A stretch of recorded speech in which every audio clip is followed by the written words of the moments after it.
Hello everyone, this is हितांशी नेटके म्हणजे तुमची लडकी जानू back with a new video. तर आज मी आणि माझी मम्मा बाहेर चाललो आहे, कारण का माझ्या मम्माचं बाहेर काम आहे डॉक्युमेंट्सचं.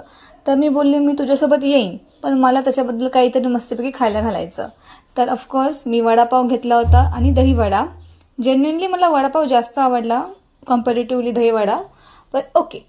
आणि त्यानंतर आम्ही आमचा प्रवास सुरू केला आणि आम्ही आमचं म्हणजे माझ्या मम्मीचं डॉक्युमेंटचं काम कंप्लीट करून कॅम्पमध्ये आलो होतो. आणि आपल्या एक्झॅक्ट बर्गर किंगच्या बाजूला एक मस्तपैकी सुंदर मंदिर आहे, तिथे आम्ही व्हिजिट केलं. म्हणजे खूप छान मंदिर आहे आणि आम्हाला खूप छान वाटलं. त्यानंतर आम्ही बर्गर किंगमध्ये जाऊन बर्गर पार्सल घेतले, कारण कधी इतकं रश होतं की मला शूटसुद्धा करता नाही आलं. डायरेक्ट आम्ही पार्सल घेतलं आणि घरी निघालो.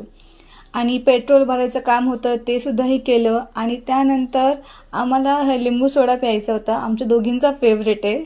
मी काला खट्टा फ्लेवर घेतला होता आणि माझ्या मम्माने ऑरेंज. ते ना आम्हाला खूप एन्जॉय करता येतं, हा म्हणजे आम्हाला खूप आवडतं जास्त. आणि मला इतकं हसायला येत होतं की मला ते पिताच येत नव्हतं, मला कंट्रोलच होत नव्हतं हसायला. पण खूप मजा आली होती. आणि हे बघा, मला नुसतं हसायला येत होतं, माझा क्लासच संपत नव्हता आणि माझी मम्मी मला बघून हसत होती. अशा पद्धतीने मी माझा दिवस स्पेंड केला माझ्या मम्मासोबत. तर आता भेटूया आपण पुढच्या व्लॉगमध्ये. Bye bye.